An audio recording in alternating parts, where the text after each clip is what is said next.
आज मी तुमच्यासोबत फक्त 10 मिनिटांमध्ये तयार होणाऱ्या कैरीच्या लोणच्याची रेसिपी शेअर करणार आहे. रेसिपी आवडली तर व्हिडिओला लाईक आणि चॅनलला सबस्क्राईब करायला विसरू नका.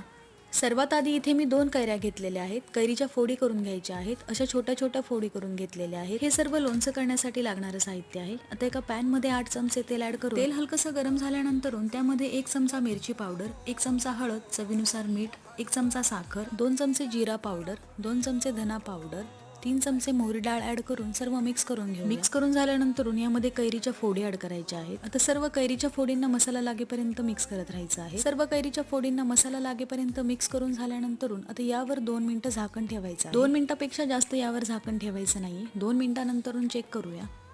अशा प्रकारे कैरीच्या लोणच्याला छान तेल सुटलेलं आहे. आता हे तयार झालेलं लोणचं आपण सर्व करून घेऊ. फक्त 10 मिनिटांमध्ये तयार होणारी लोणच्याची रेसिपी आहे. नक्की करून पहा आणि रेसिपी कशी झाली हे कमेंट करून कळवायला विसरू नका. आणि अशा सोप्या रेसिपीसाठी मोनिकाज किचन